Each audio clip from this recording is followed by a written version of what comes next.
the button. No, you hit the button. No, you do it. You hit the button.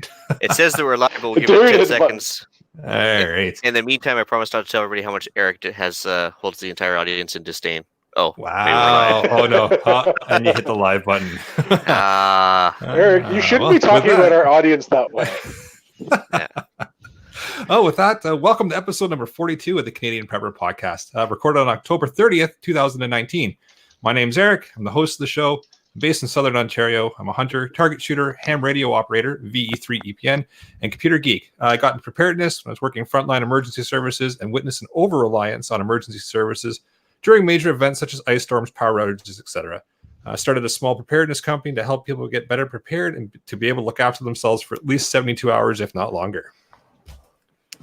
My name is Ian, and I live on a small hobby farm in BC. I'm an outdoor enthusiast, sport shooter, reloader, field officer for the CCFR, and my farm's designated handyman. I'm Alan, a safety nerd. My background as a first responder developed my mind for safety and preparedness. I teach first aid and coach my family and friends to be better prepared. I'm a locksmith by trade, and I've worked in the physical security industry for more than 20 years now. And I'm Hugues. I'm from Canada's East Coast. I'm a Canadian Armed Forces veteran, volunteer firefighter and station chief, and also a volunteer search and rescue technician and prepper. I've been preaching and living the prepper lifestyle to varying degrees for the last 6 years or so, and this was born out of necessity to ensure the short-term survival of my family, which includes 3 young children. All right. If you want to help support the show and keep the Canadian Prepper Podcast on the air, you can buy a Canadian Prepper Podcast t-shirt at rapidsurvival.com. All the proceeds from the sale of the t-shirt help keep the lights on and the backup generator fueled.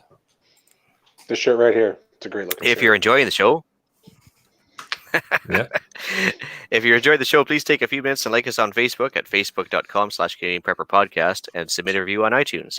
Also, we want your feedback, good or bad. Let us know if there's a topic you want us to cover, or if you like or dislike something we're doing, you can email us at feedback@prepperpodcast.ca. We've only got one star. Just saying. Well, I can fix that too if you want. We have some frigid content for you in this episode. We're going to start off with some preparedness related news articles. Next, we'll be letting you know how we've improved if I could talk tonight, our preparedness since our last episode. And then we'll get into the main topic of this episode, winter vehicle preparedness, because old man winter is coming. Let's move into some news articles. Link coming down in southwestern Ontario. Yep. Can you guys hear me? If you can hear me and it's interrupted, it's because of all the rain in southwestern Ontario. And we've got snow in the forecast. So that is I'm hunkering down and hoping that my internet holds out so I can at least stay and watch Netflix while I'm snowed in. Netflix is important. Key part of preparedness. If it works. I was really hoping you could do your best Ned Stark there and go, winter is coming or something, but it's over. That's done. All right. What a disappointing end to that show. But anyway, for me, I got a couple of quick ones. Federal election happened. I don't know if you guys noticed. May have slightly noticed, yes. Yeah, you may have noticed. Of course, just before the last writ was dropped, and of course, immediately afterwards, they started talking about gun bans again. So, hey, prepare yourself accordingly. Maybe think about getting a single shot shotgun, like we discussed in the shotgun episode, or whatever you feel you need to do. Maybe sell some stuff off, whatever you want to do. Like just prepare accordingly is all I'm have a tragic boating accident. I didn't say PVC pipe once. Did I say PVC pipe? I didn't say it. No. I said have a tragic boating accident. It's amazing how many guns you're going to end up at the bottom of Lake Superior. Yeah, interesting. Yeah, or sold to some guy named Mike in Canmore. That's interesting. Yeah, or George in Alberta. The official stance is prepare accordingly. Yep. Yeah, okay.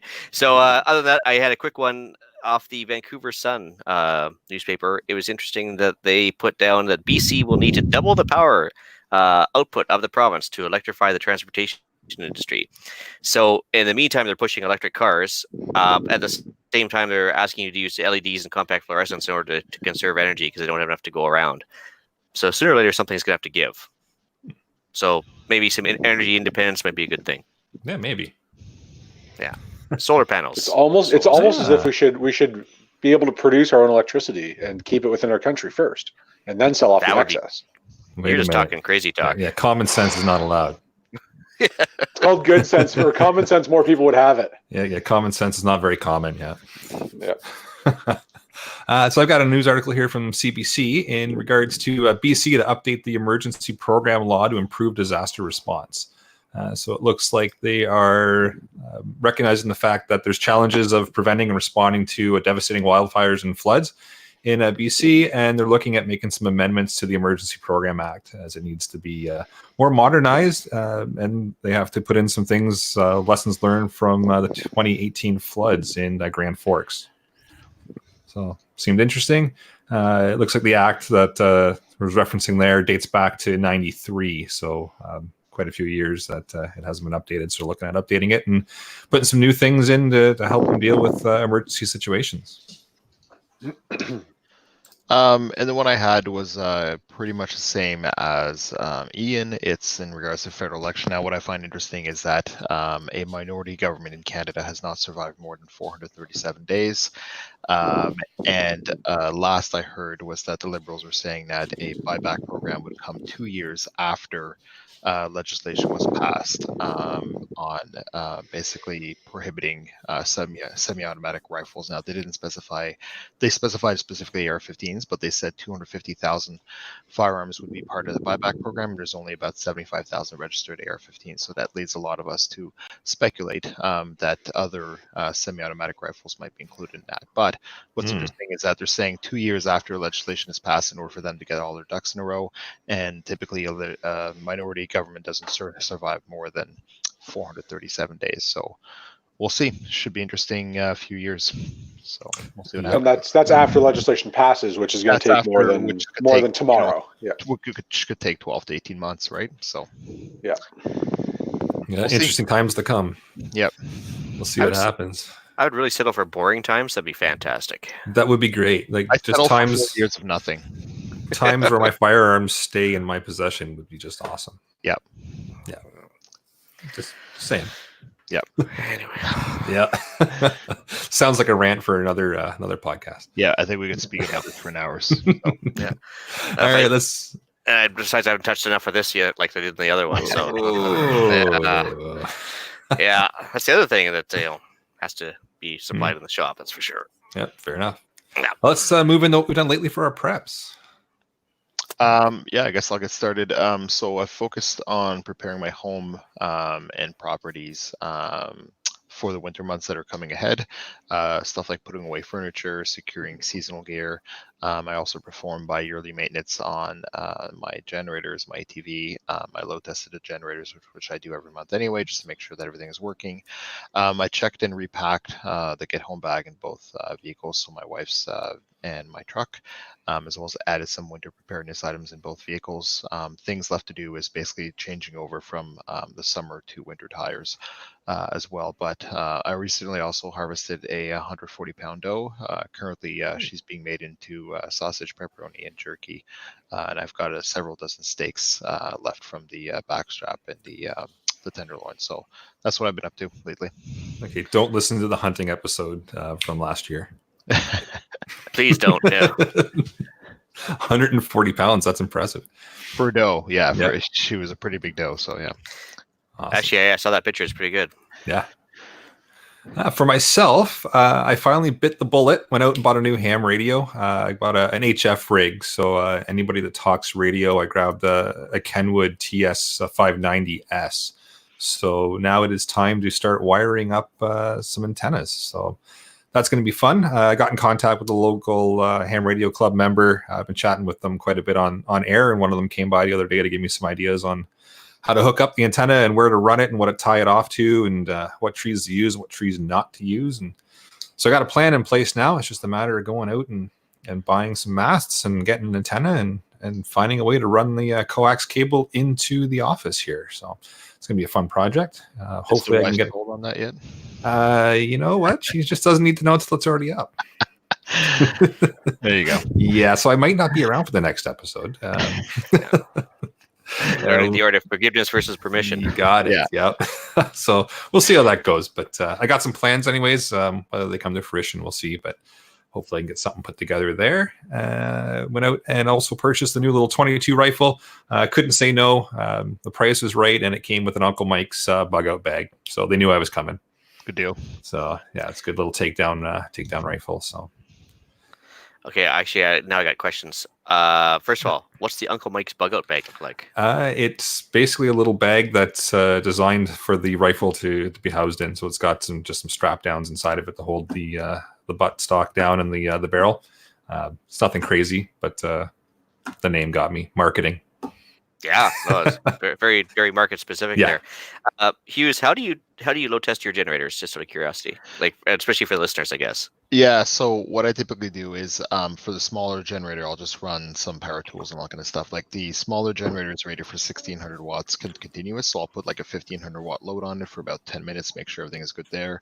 For the bigger generator, which runs the entire house, I'll actually hook up everything. I'll shut off the main breaker for the house, and then basically I run the entire house off the generator for about 20 minutes, make sure everything works, make sure there's no issues with the generator being able to supply the required amps and voltage, and after 20 minutes I shut everything down and go back to the grid. And I do that when my family is not home, so that they're not, their lives aren't being disrupted and they can't watch door and all that kind of stuff. But yeah, because that's stuff. Yeah. But yeah, I do that once a month. Firing up your generator and running it for 10 minutes, sure, I mean it's working, but is it able to sustain a load and sustain a continuous load like you'd want it to in case of an emergency, right? And the time to find out is not when you actually need to rely on it. The time to find out is when you're testing it, right? So no, that's solid for sure. Like I have a little overload indicator light on my little Honda there, but same idea. Like I was using it recently, just actually for farm purposes, but no, I should do the same and get my house hooked up with it and give it a test. That's actually a really good idea. Yeah, what I usually tell people too is that when you're done load testing it, especially just shut off the fuel, let the carburetor run itself dry, so you're not leaving any fuel in the carburetor to turn into varnish and all that kind of stuff. And just follow those steps, and you'll know that every 4 weeks that you've got a working generator that can sustain a load, and that's good. It's good to go. Cool. As for myself, you guys can forgive my absences last week. I ran a little late. Sorry about that. Here come the excuses. Yeah. Well, actually, it was legit. So full on legit. I had a mutual assistance group request. Like this guy has helped me out about at least a dozen times when I needed him. So he gave me a call and said, "Hey, can you come down and give me a hand for?" I figured it was a day or whatever, but I ended up spending a couple of days there. Fantastic. We did a good old fashioned barn raising, and it was like but small scale barn. But anyway, but yeah, he needed a spare set of hands. And carpentry isn't his forte, so no, I absolutely dropped tools and just went and helped him on request because, again, it's a reciprocity thing, right? So anyway, That was my excuse for last week. So expansion of rain shelters. I showed Alan just before the show there on the camera. I had a hay shed that had the second half wasn't quite built properly, so I had built what amounts to a carport for my farm tractor, which is a grandiose term for the quad. And I've got a nice steel roof carport for that. I've got a tube style, those Canadian Tire tube style shelters that come with the yellow tarp built in. Right. Yeah. Yep. Well, I had the tube frame for one of those, but no tarp for it, and it was given to me for free. So I built it up, put some reinforcements on the roof, and then bought like an oversized heavy duty tarp and got that up today because it's rainy season. I got that done. So that's more stuff out of the rain and try to prevent that rust. I actually went in and bought half a hog, or when I say me, I mean my wife. Went in and bought half a hog, and so we actually got I think it boiled down to 100 pounds of their various pork products, very much on the cheap. And we knew the pig and watched it grow up and know what it ate and everything else. So it was pretty good. We got it for cheaper than store bought for what amounts to organic pork. So that was good. Nice. It's awesome. Let's see here. I put a new roof on the pump house down below, which is the last original roof of the property. So whether just for maintenance purposes or if we end up selling this place, it's just nice to have that done. Stocked up on some consumable items like TP and everything else because just want to make sure we keep that all high up. I rotated the gas supply a little bit. Obviously, I'm on vacation. That's why I have so much time. After the reloading episode, let's see here. I felt I should practice what I preach, so I reloaded some 30-30 rounds, which is basically I think for a couple hundred rounds, it's pretty much lifetime supply at my current burn rate on the 30-30. So yeah, I got plenty of those. Nice. Yeah, so I did the reloading podcast there as well, and we talked about the cleaning your brass, and I went and got the steel pin version of the I guess the tumbling brass cleaner versus the vibratory version, and it worked out very well. So I sold off the old tumbler already, and thanks to Canadian Gun Nuts. Refinished a rifle stock. Oh, it's right here actually. Still curing, but refinished a rifle stock that from the old bical I used on the podcast last time because it was not doing well in the rain, so it had some holes in the finish, so I took care of that. Let's see here. Actually, also changed the oil on the gas log splitter because of the season. Just like Hugues, I have to do the quad and the generator next week. And yeah, like 10 minutes ago, bought another bical shotgun, single shot. Nice.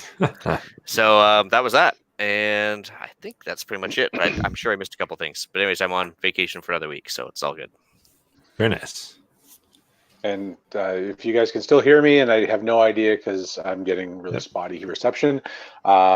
Recently, as in about an hour and a half ago, I went and joined the Middlesex County CERV, which is the Community Emergency Response Volunteer Team, which is a second tier response agency that will that goes and stands up the evacuation shelters, or the reception centers as they're now called, in the event of a larger scale disaster. So that's one more thing that I get to focus on because I need more things to split my time.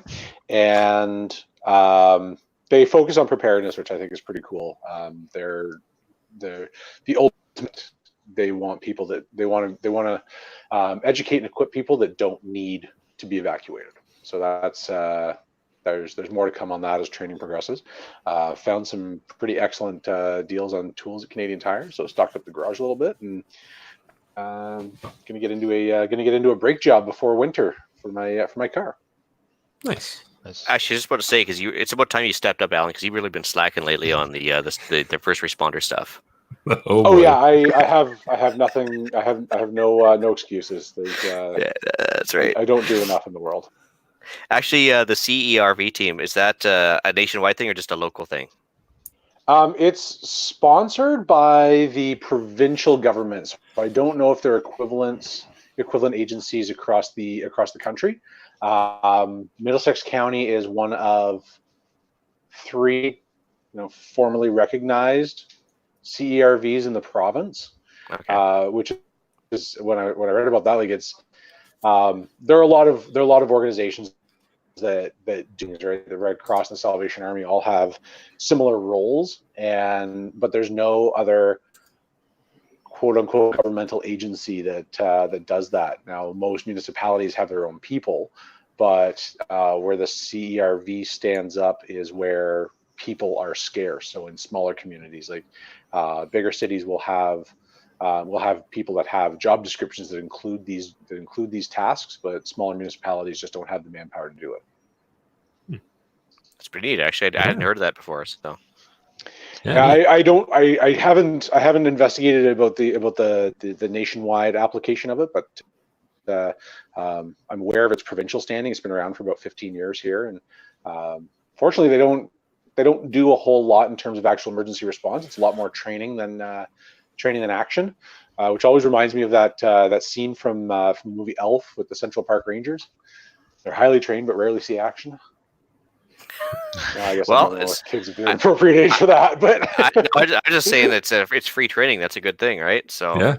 Well, that's exactly it, and it's free training, and very specifically, their offer to their volunteers is training that can help prevent you from becoming a statistic of somebody that needs to be evacuated.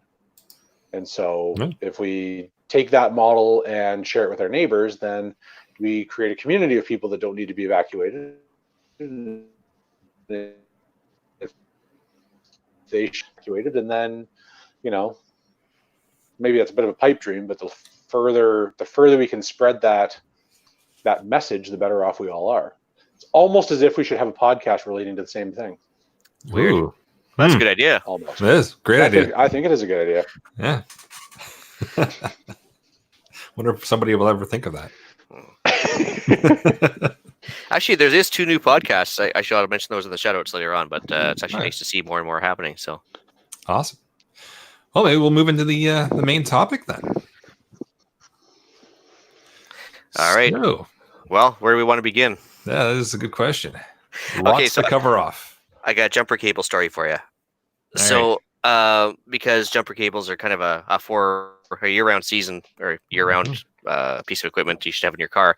But it's interesting. So I was actually waiting at my daughter's high school to pick her up from a field trip, and there was actually 2 students at the same time with vehicles that had dead batteries, and they were kind of like scratching their heads, and they didn't know who to call, and they didn't know what to do, and everything else. And I wasn't really paying attention at all. I was just on my phone type of thing. They came over and said, "Hey, do you know anything about how to jumpstart a car?" And I'm like, "Yeah." and they're like, "Well, who do I call?" It's like, "You don't need to call anybody." I said, "I got it." They're like, "What do you mean?" I said, "Well, I got jumper cables in my car." And they're like, "Oh, okay." And then they're completely lost. So I drove over to their car, and I said, "Pop your trunk or pop your hood for me." And they're like, "How do I do that?" Oh boy. So I was like, "Okay, no, this is not acceptable." So I said, "We're going to turn this into a learning experience." Yep. And so actually I had these 16, 17-year-old girls all huddled around. And I was like, "Okay, red and black, this is what it means. Here's the battery terminals, positive, negative." And I actually made them do it. And it's so funny because they were just like, I think they were happy to do it, but they had no idea what they were doing, which was sad and happy at the same time. So I was happy I was able to teach them. But then at the end of it, they were proud of themselves for having done it. And then I said, "Listen, go to Canadian Tire, spend the $20, get us the jumper cables. They're cheap and they'll save you a lot of money long term because you don't have to pay for a tow truck." Yep. And I actually convinced 2 of them to go do it. So I was like, "Hey," so Nice. small victory. So I didn't want to mention a podcast at that point and embarrass my daughter. So Fair enough. but yeah, so jumper cables. That was my first one. Well, they're important to have. Yeah. Like you said, year round, but good to check them this at the beginning of each season, right? Make sure they're there, make sure they're intact. Well, and just because the cold weather, it's going to lower the cold cranking amps of your battery, and so your battery might work great in summer when the engine oil is warm and the battery's warm, but when everything starts to get cold and a little more viscous, yeah, they're going to become necessary. Yep.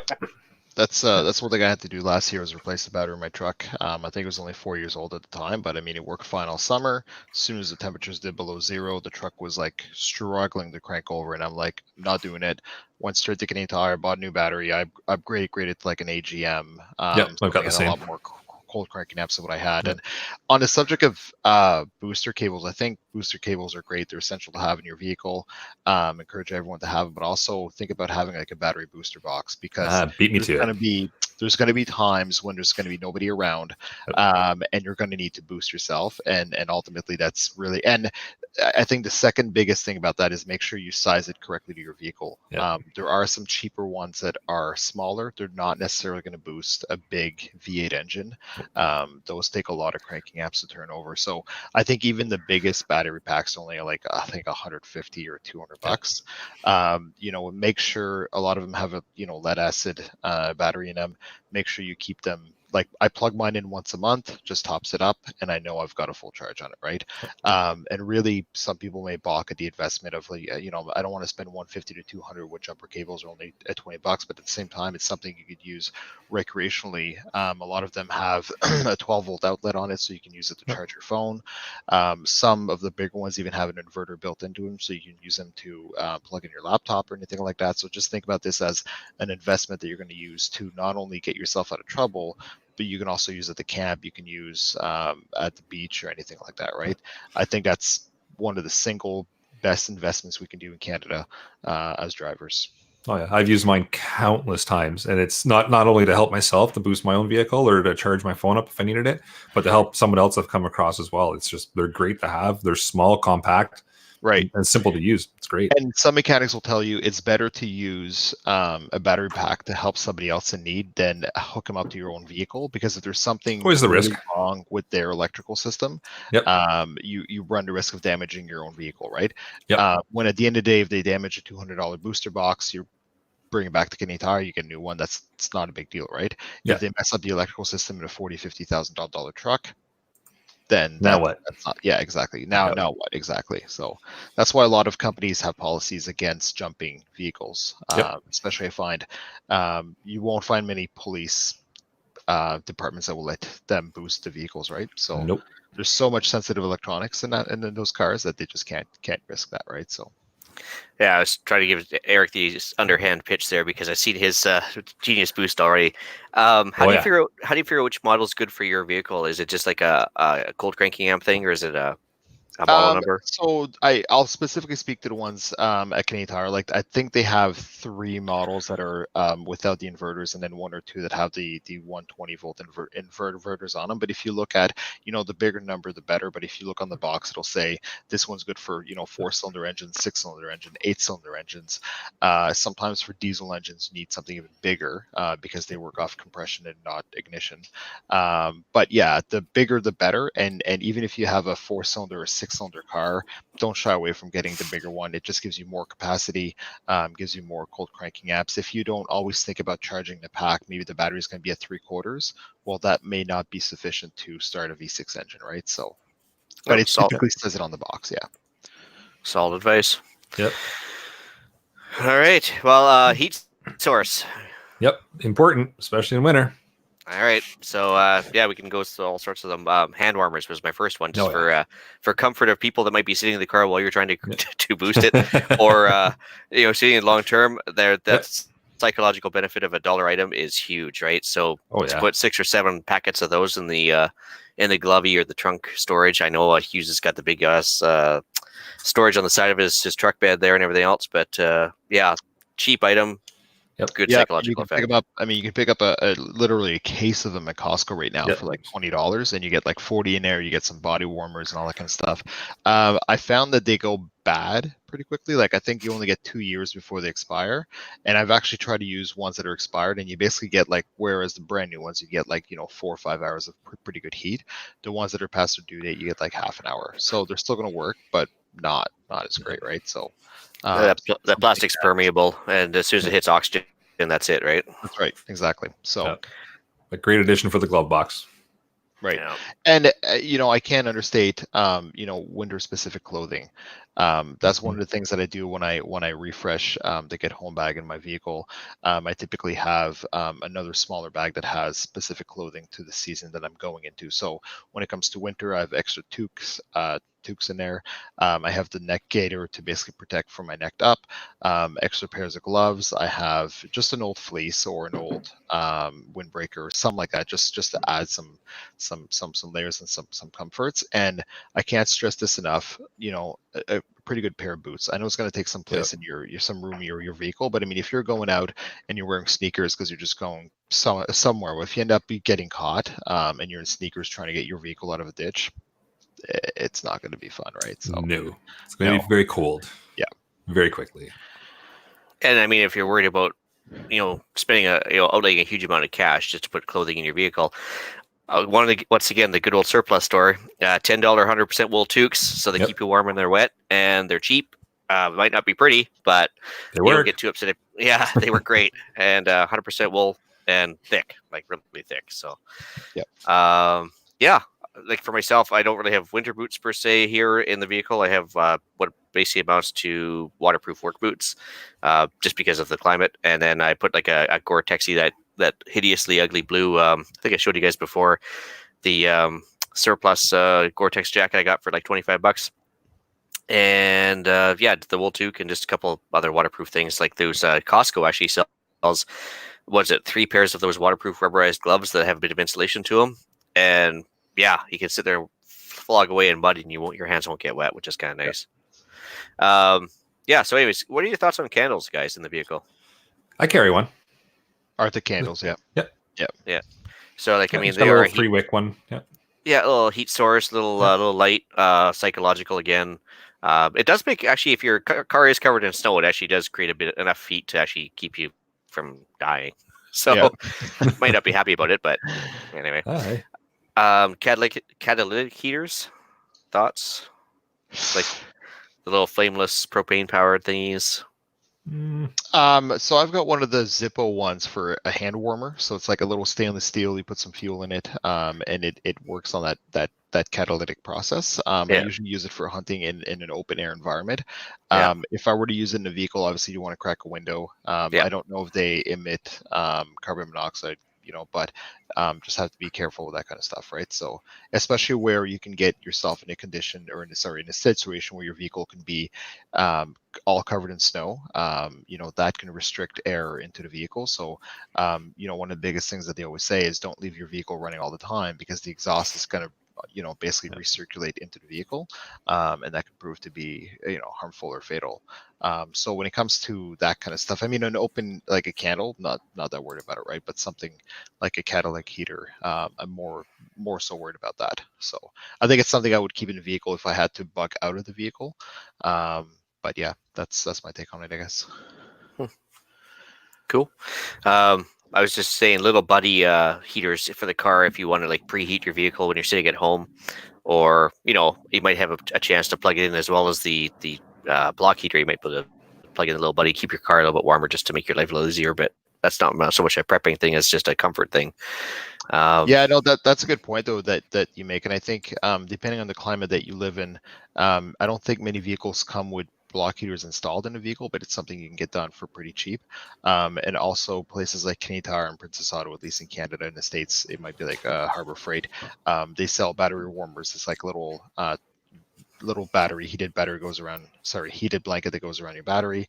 You can also put a battery tender to ensure that you keep the battery charged up. So like for myself, I work from home, so sometimes I won't take the truck out for 2 or 3 days. Well, when it's constantly minus 10 or 15 outside, it's really going to affect the battery, right? So keeping a battery tender, I know that when I go to start it up, I'll have the full amount of power available, right? So having those items, you plug the truck in and it does all of those at the same time. Probably not a bad idea also. Yeah, so the block heater heats up the core of the engine with the actual radiator fluid. Right. And there's the battery blanket, like you mentioned, keeps the battery warm to get the better cold cranking amps. There is actually a third thing that we used to use up in the far north. It's actually an oil pan heater. So you actually basically there's some silicone glue you can use that it's like a heating element you smack onto the bottom of the oil pan, and just like the block heater, it actually keeps the oil warm enough that when you crank the engine, it'll actually turn over a little more easily when it's minus 40 something. I've seen some magnetic ones too that'll actually they magnetically hold on to the bottom of the oil pan. That's a pretty good idea too. Yeah. And the last thing to maintain the battery too is they have those little Canadian Tire $20. I think you used to have it right here, but those little solar panels that plug in, put on your dash and crank charge the battery a little bit. Yeah. If you have a weak battery, it's a thought too. Yeah, anything that gives it a trickle charge, 1 or 2 amps should be plenty, right? So, but there's some smart chargers as well out there that will basically top up the battery and then look to go into maintenance mode, so you're not always feeding it 1 or 2 amps when it doesn't need that current. And really, a battery tender is going to run you like $30 or $40 at this point, so not that bad of an investment. Yeah, we've got one comment here on the YouTube from Blizzard FPV. Nothing like learning the hard way. So broke down one winter. All I got was a leather jacket and newspaper to keep them warm. I've always prepared ever since. Well, good point. Don't want to learn the hard way. Couple of other things I keep in my vehicle as well is I don't, I've got a truck, but I don't have a winch on the truck. I'd love to have a winch on the truck, but having a winch that's capable of moving a 6,000 pound truck is quite an investment, right? So I keep typically a 30-foot tow rope in a vehicle. I've got tow hooks on the front of the vehicle. I've got a tow hook that fits in my back hitch.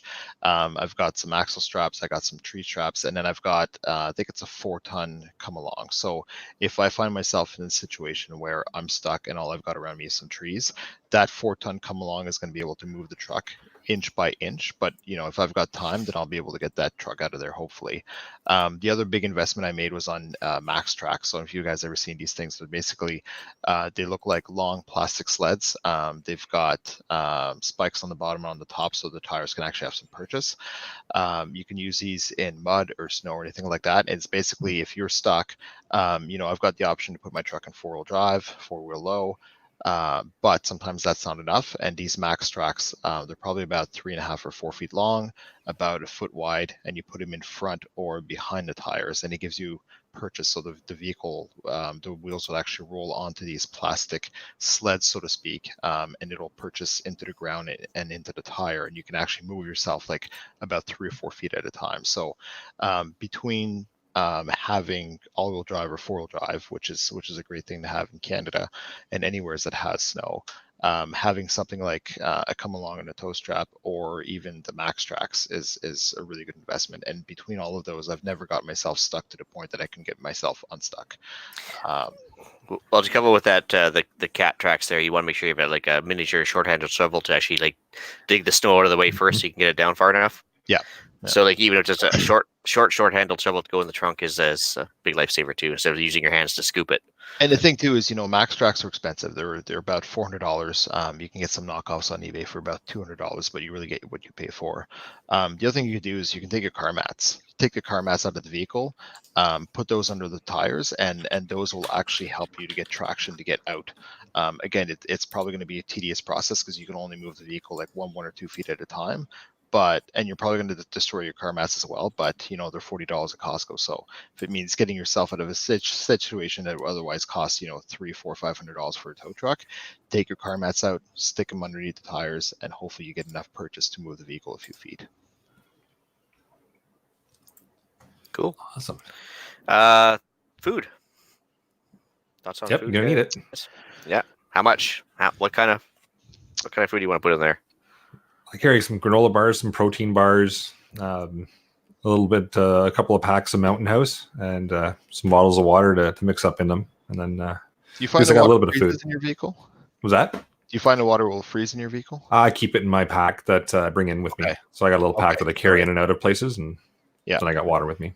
Yeah, I've always thought about keeping the water, but I always thought it would freeze in the vehicle, and I don't think sometimes I'm diligent enough to always get something in and out of the vehicle. Oh, I've forgotten a few times. The price. But the interesting thing is if you get those emergency water ration packs, like they're a little more pricey, but they actually expand and contract. They won't burst. Yeah. Transport Canada Guru, who's watching on the show right now, he actually has some Datrex rations in there. Yep. So and they're good because they're covered in foil. Survival cookies. Craft, right? Yeah, that's right. Yeah, they're like the cookies more than anything else. Or something. Yeah. Yeah. The only thing is, like for me, I had some food in the car and the truck, but as of this week, the rats and mice have gotten to them and ate them all. So I had to put a bait station in the car and to try and get rid of those beggars. And then I'm going to have to switch over to something like the Datrex because that's actually wrapped in enough foil that once your teeth touch the foil, they won't go any further. So. And I found to Eric's point, I have the same thing like the protein bars and all that kind of stuff, but also have some Werther's Originals or some candies or something. Because if you're going to be stuck in your vehicle for a while, sometimes that just having a little morale boost is all you need, right? So having candies is not a bad source of a sugar boost as well. There's the tip here from Blizzard FPV again. Some cheap Dollarama almonds. Yeah, not a bad idea. Yeah, price is right. And they've even got macadamia nuts, so much other high-end food in the dollar store now.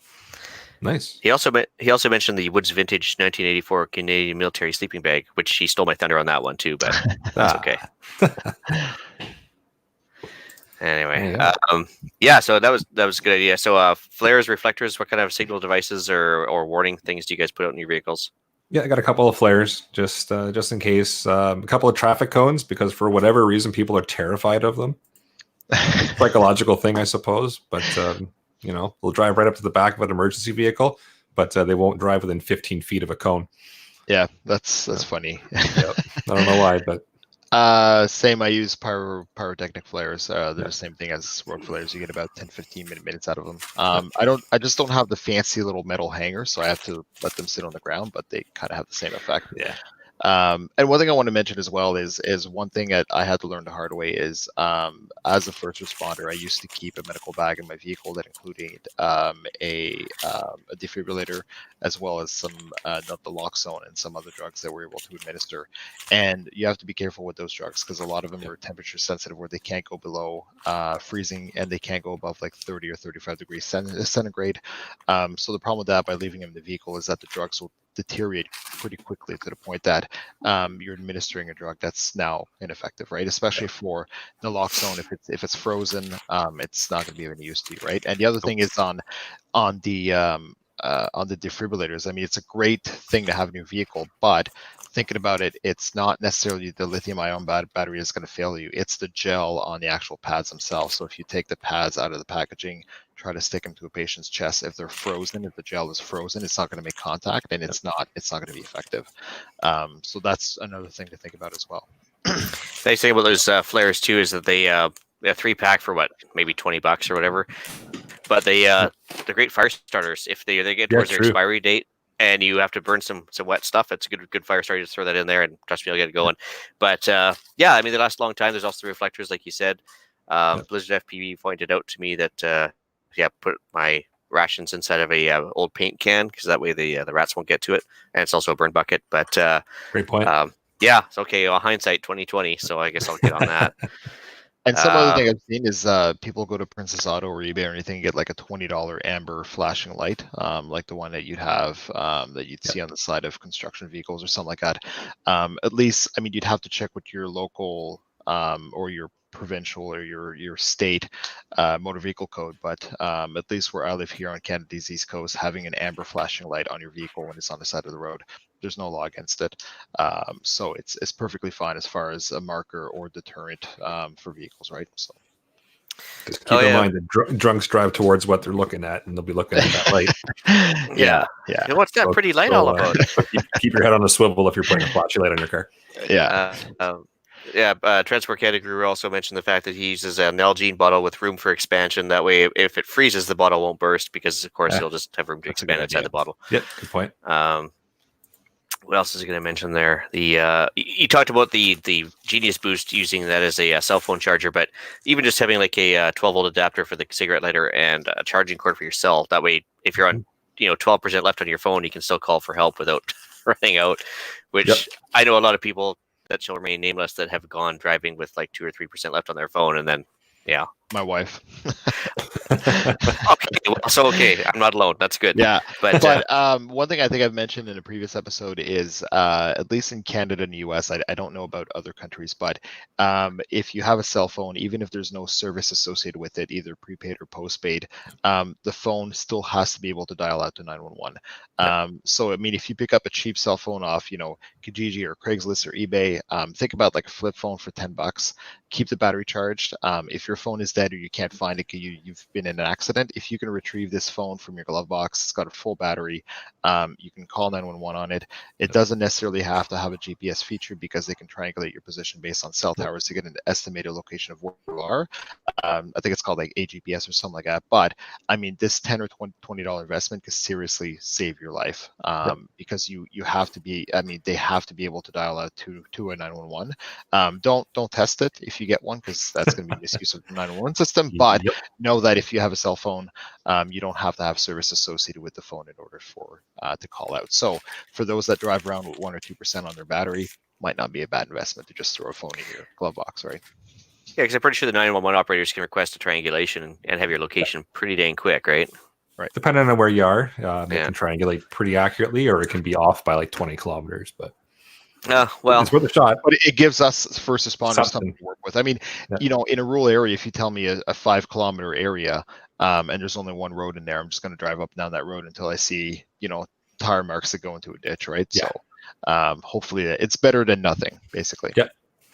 And if you're still able to talk, you can give a general idea as to where you were and what you remember seeing. And any landmark. I mean, I'm somebody who drives on the highway, and I look at every mile marker, and I know that the last mile marker I passed was 72. So if I have to call 911, I'm like, this is the highway I'm on. I'm southbound. I just passed mile marker 72. Hopefully it doesn't get any better than that, but I know my wife is like, what province are we in right now? Like, So hope she's not watching right now. Don't worry, I'll blank that part out when I do the post. Please, me too, because I'm already in trouble from 2 episodes ago or 3 episodes ago. TP. I kind of laughed. So last winter they had that big accident on the 400 where those guys were stuck on the highway for 18 hours or something? Long time. Yep. Yeah, and there was this multiple 100-car pileup and everything else. And the thing that stuck with me from last year's news interviews, the one guy said, "I would have given anything for a roll of toilet paper." And I was like, yeah, it's Kleenex, toilet paper towel, multiple purposes, even cleaning off your hands after you change a tire or whatever. Yep. I mean, having some TP or some sort of paper product can't hurt, I guess, right? And I think we mentioned it in the hygiene episode. You can throw it in a vac pack and vac pack it, and it'll compress down into a nice small little package, and you'll have a lot of TP in your car. Yeah, with 3 kids, I always carry a pack of Kirkland baby wipes. Oh yes, I have. Yeah, that's a little bit nicer than TP at times, and it's it's always good to wash your hands or anything. So that's I'm discovering how versatile the baby wipes are. They're amazing. They And are. just get the unscented one, or else people are Yep. gonna be like, what's that smell like? It smell Yep. like baby cream, right? Yeah. No, All they're right, very, very useful. So we had Blizzard ask us about the BioLite stove. Mhm. Yeah, actually, I have one. I got it. I wouldn't want to spend the money myself for Christmas. I asked for it because I didn't want to blow the cash because I wasn't sure how it was going to work. It works. I mean, I think if you're in a winter conditions, you're not going to find enough twigs and stuff to charge a phone with a BioLite stove that's dry enough to make it work. But in summertime, yep. And same thing if you got a bunch of wood scraps or whatever. But not overly practical for a vehicle thing, but for camping, yes. Yeah, that's been my experience with the BioLite stove. I used it in a very wet. It was January, and it was a very wet time of the year. So even though it's a gasifier stove, so once you get it started, once you get it hot enough, it's going to burn its own gases, which is great. But getting it to that point was very hard based on any material we could find. We were warming the stuff up in our hands, trying to get the moisture out. And I just wanted coffee. And after half an hour of trying to mess with this thing, I was done. We went to the naphtha stove, and that's it, right? But I ended up purchasing the BioLite pellets for it, which kind of defeats the purpose of the whole thing, because now I'm bringing in the stove and I'm bringing in fuel, where I bought the BioLite stove in order to just bring in the stove and have nature as my fuel.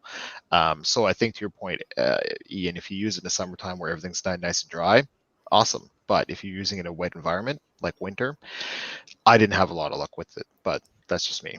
Yeah, same thing with the Kelly kettle. I mean, it's extremely efficient to boil water with one of those little Kelly kettles. It's got the hollow core, and you throw twigs down the middle, and there's like a water sleeve around it. Yeah. Fantastic if you've got a bunch of dry kindling, but if not, yeah, it's not great. Right. But the last thing I want to mention too is the windshield washer fluid. It's like a smack your forehead kind of facepalm thing, but that minus 20 jug of Canadian Tire windshield washer fluid it's green. It's minus 45 or something. There's nothing worse than being stuck in bad weather and being 20 miles from the nearest Canadian Tire and not being able to get more washer fluid. Or having to pay $8 for it at a gas station. Yeah. Or or if you might be nowhere near a gas station in a snowstorm too, right? And you get that salty grit on the windshield. And it's there's nothing worse than that. So to put the $3 or $4 jug in your back trunk, it's not going to freeze, so no problem, right? Right. Last one I wanted to mention too is for my points here was urban preppers. I mean, there are people that predominantly live in the cities and don't go very far beyond. You can also short circuit a lot of this stuff just by getting yourself a CAA membership, with the caveat and a big asterisk beside it. Yes, it's great in normal times, but if there's a massive snowstorm, you might be number 485 in lineup for a tow out of the ditch. Mm-hmm. So, yeah, it is great for an everyday stuff that comes up, like your battery's dead or you are like the only guy stuck in the ditch that day. But if you're massive snowstorm, it's useless. I think one thing I forgot to mention, and I don't have them in my vehicle, is tire chains. I don't think it's a huge thing anymore, especially for people that don't live in really rural, remote areas. Maybe Ian being on the West Coast, maybe it's a more common thing being in a mountainous area, but I don't know what everyone's take on tire chains are. I mean, I think if you have really good tires and a four-wheel drive system, you should be okay. My fear is that I've seen what can happen when the tire chains get loose and they beat your fender to death, and then you've got a $2,000-$3,000 repair bill. But I don't know if you guys have in your vehicle or what your thoughts are on this. I don't. We had them in the prairies. I've never seen them here except for on trucks, and they tend to over-exaggerate the hazards of some of these passes. Like Rogers Pass, I get high altitude, lots of snow, but when the highest pass around here is 1,500 feet above sea level, it's kind of a joke when these guys are chaining up sometimes. But to each their own. I'm thinking about Highway Through Hell, where you've got in Hope, BC, or something like that, where the guys are always chaining up, and it's mandatory. Yeah. Like Department of Transport is saying you have to chain up to go up this pass, right? Yeah, and so those guys absolutely with the semi trucks, but the cars generally don't. Although I just bought a set of winter tires for my daughter's car there, and it's actually a studdable set of tires, so you can actually insert the studs into them, and then take them out later on. I don't know how they stay in there; they're threaded in or something, but yeah, they have the ability to put studs in them. Yep. What about traction sand? Do you guys have that in your vehicle or keep some in your vehicle? No, I just got salt for the driveway. That's it. Okay. Yeah, I can't really use salt because I'm on a well, and the well is quite close to the driveway, so I can't use an excessive amount of salt. But we typically stock up on traction salt. The only thing I heard is that from a friend who works in the insurance industry is that if I put a bunch of sandbags in the back of my truck, thinking that I'm putting weight and gaining more traction, they said that if I get into an accident, that can actually be used against me because of the fact that I changed the dynamics of the vehicle by adding a bunch of weight to it, which I think is kind of bullshit, if I can say that, because at the same time I could be like, well, I was just transporting it to a friend's house, and I've got a pickup truck, and that's what pickup trucks are made That's what for. pickup trucks do, yeah. Right. Yeah, So it's that I double-edged hate sword, insurance right? companies. Like if you're rear wheel drive and you put more weight on the rear wheels, it makes sense. But of course, yeah, the inertia increase is a problem too, right? So it's kind of a double-edged sword that way. well, and But all the time they say don't put the weight behind the rear axle, put it ahead of the rear axle. Yeah. Because if you put too much weight behind the rear axle, it can actually change the dynamics of the vehicles quite greatly, right? So there's especially that. for turning and stuff. But no, we used to do it all the time in Alberta. Was we'd put a couple sandbags right, just on the rear wheels or just slightly ahead of them. Right. Okay. Yeah, that was kind of a thing. I know, like I know with with a half ton truck with no weight in the back, as soon as the snow hits, I mean, I find it fun to go around the corners and have the back end of my truck fly around like 8 or 10 feet. My wife doesn't enjoy that at all. But what I usually tend to do is to be a little bit safer. I put my truck in 4-wheel drive auto, which basically means that the truck is in 2-wheel drive at all times. If it detects that the rear wheels are slipping, it kicks in the front axle, and I'm pretty good to go at that point. So I'll typically feel it slip for about half a second, and then I feel I've got full traction at that point. But I've never put additional weight in the back of my truck other than for actually legitimately transporting things in wintertime. So. Oh, see, I was remiss. Blizzard FPV pointed out the fact we didn't mention an air pump yet, but Yeah, I'm just gonna say. yeah, good point. I think we covered that in regular vehicle preps, but for winter specific stuff, yeah, it still comes into play. Yeah. I just learned something too. You mentioned the fact that basically once you get road grime in the studs, you won't be able to get the studs in. So I don't know. I've never used them or seen them before, but I was always raised on just using all season tires and driving like a human being versus having dedicated tires for each season. So one good point that was just raised about the air pump is going back to the Canadian Tire Motomaster battery boxes or the jumper boxes. A lot of the higher end ones come with a built-in air pump. So it's not going to be the best, but you're going to be able to get your tires pumped up with that as well. So. Yeah. Just an idea that you can kill 2 birds with 1 stone, have a jumper box and an air pump in one. Cool. Yeah. Well, anything else? I think that's a basic list of what you should be carrying around or what you should be looking at getting into your vehicle for the winter time. Can I just mention one last thing? Yeah. No. And this is not I'm going to say it anyway. So this is not just for winter, but I refuse to let my vehicles go below half a tank of fuel. Absolutely. And this is especially critical in winter. Like, you just mentioned something where people were stuck on a highway for 18 hours. If you entered that highway and you had less than a quarter tank of gas, you got yourself in some real trouble there, right? We have something called the Cobequid Pass here, which at one point last year, or like 2 years ago, they shut it down and people were stranded for about 24 hours. And then although they were bringing food and beverages to people that, were running out of gas, there's nothing that they could do for them, right? So, don't let your vehicle go below half a tank of gas. It may mean that you're stopping a few more times a week, but that's something I really try to preach, right? Like keep a general rule year round, but just out of curiosity, I wonder how long a vehicle half tank of gas would last if you're sitting there idling in traffic. How long you got basically. It'd be very very vehicle to vehicle, but I should be kind of curious to see how long you could actually keep it warm without. I think if you just Google your make and model of vehicle, and it'll tell you. A lot of times they've done things where they tell you how many liters per hour your vehicle consumes by idling. And I think when I looked it up, my truck was like less than a liter per hour idling.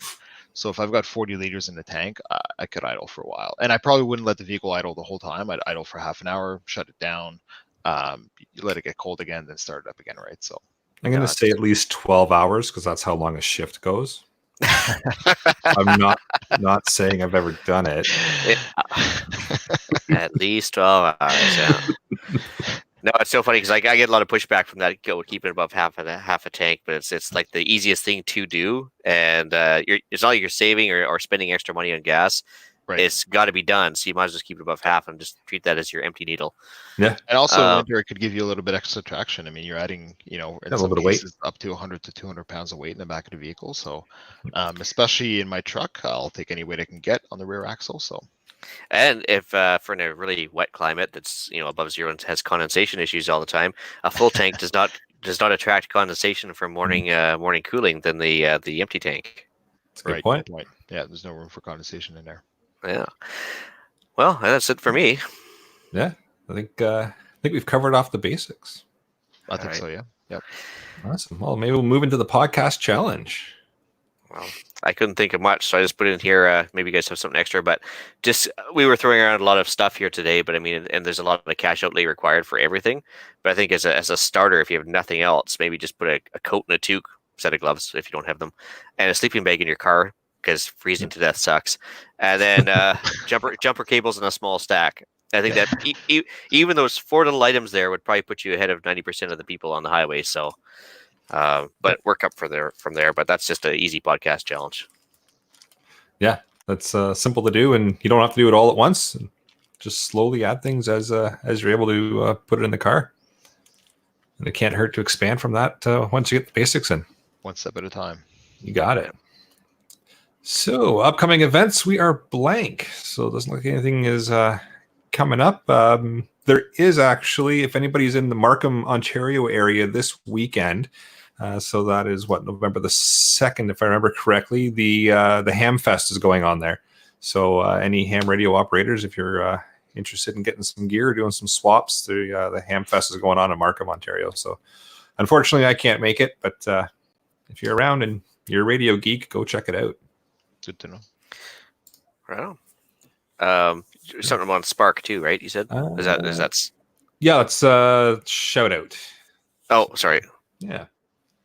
So we'll move into shout outs. Yeah. So I'll do a quick shout out to the Simcoe Preparedness and Resiliency community. It's a Facebook group that I'm on that I've been administering now for a couple of years, or helping out administer anyways, and it's starting to get some pretty good conversations going. So if you're interested in joining the group, check it out on Facebook. You don't have to be in the general area to join it. Anybody's welcome to come and join it and put your information in. We do coffee meetups every couple of months. So if you are in the local area, keep your eye out for the coffee meetups, and they're at the Williams Coffee Pub in Barrie. So if you're ever around and you want to come out to one, absolutely do so. But the group's getting active and we're getting some good conversations going. So just a quick shout out. And they got a cool logo on Facebook too. They do. Yeah. As for myself, a couple new podcasts came up in the last couple of weeks, and good for them. I think the more the better. So there's one out of the West Coast here called the Silver Core Podcast, and Silver Core is a firearms training center out here. So it was one of the local guys there started up his podcast. He's had a couple neat guests, Ryan Stacy from IBI, and a couple other old firearms instructors on there already. I think he's up to 2 episodes. And then 2 episodes in now, Gunning Around with Sean and John. It's YouTube only, I think, but they're going to be going over to iTunes soon. But if you want a couple guys chatting about firearms, both very talented and experienced guys. One guy owns the M14 Medic, and the other guy's I guess he was the provincial coordinator for the CCFR in Saskatchewan. So interesting guys. So Gunning Around with Sean and John. Nice. All right. Hugues, got any shout outs? No, none for myself this week. All right. We'll move into email and iTunes reviews then. So for iTunes, we are up to 39 ratings total. We've got 36 5-stars, we've got 1 4-star, 1 3-star, no 2 stars. So the challenge is out there. Has to be legitimate though. And 1 1-star. You mean I can't do another one? No. Okay. It's got to be legit. There has to be a real reason to supply the 2-star. So we'll see. I put that out there a couple episodes and nobody's taken it yet. So I guess we're just not at that level. We're either 5 or we're 1. Well, Blizzard and Transport Canada Guru can put out a couple reviews. Yeah, there you go. And we do have one new written review from October 26th. It says, I always learn something new when I listen to this podcast. I like hearing about what the ladies are up to in the preparing department, like glassing eggs. It's so cool. It's also nice that the guys are spread across the country, so you get a well-rounded input. 5 stars from Alberta. So, appreciate that. Nice. Interesting. The glassing eggs so far. I didn't open up the bucket per se, but I opened up the closet the bucket was in, and no stink yet. So hey, Nice success. Yeah. They've been sitting there for what, 3 or 4 weeks now, Yeah. in the water solution. So I mean, yeah, okay. Nice. I mean, if they were floating, I'd be worried, but they're not even floating or anything. So yeah, so good so far. Awesome. We've got a couple of reviews on Facebook too. So that's something I keep forgetting to read out, but we've got 3. I got one from Chris saying a great resource with very knowledgeable and entertaining hosts. So appreciate that. One from Gavin. He's actually been a co-panelist here. This is a great podcast with all kind of excellent information for those interested in prepping. And we've got another one here. It says great content, great information, funny and interesting conversations. So appreciate all of those. And as far as email goes, the inbox has been empty. So it's been pretty lonely on the email side of things. So, send an email, say hi, feedback@prepperpodcast.ca. Let us know the inbox still works. And I guess with that, we'll bring episode number 42 of the Canadian Prepper Podcast to an end. You can find the podcast on iTunes, Podbean, Spotify, or your favorite podcast app. Please help us out.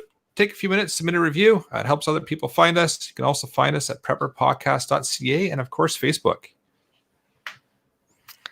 All right, I handed over Alan's part to Hugues there. Okay. We record these shows on StreamYard. If you want an early peek at the shows, please subscribe to the YouTube channel Canadian Prepper Podcast and click on the notifications tab. We can be reached. Sorry, yep, that's it. My bad. Oh, you're still going there, I think. Sorry. I can be reached at hfxprepper@gmail.com, and I've also got my own YouTube channel. Just search HFXprepper on YouTube. Right on. You can reach Ian directly by emailing me at theislandretreat@gmail.com. You can also find me on Canadian Patriot Podcast, also available on iTunes and YouTube. There you can find us discussing more government waste, squirreling off on the odd firearms-related banter, and exposing the daily loss of freedoms we're facing. All right, now please check out Rapid Survival at rapidsurvival.com. You can get me there in the live chat. Well, of course, you're buying some prepper gear and maybe some winter equipment for your vehicle. Hint, hint. And you can get me at feedback@prepperpodcast.ca. Thanks for joining us, and tune in for the next episode. We're going to be covering off fortifying the Doomstead. So until next time, be prepared, stay safe, and keep learning.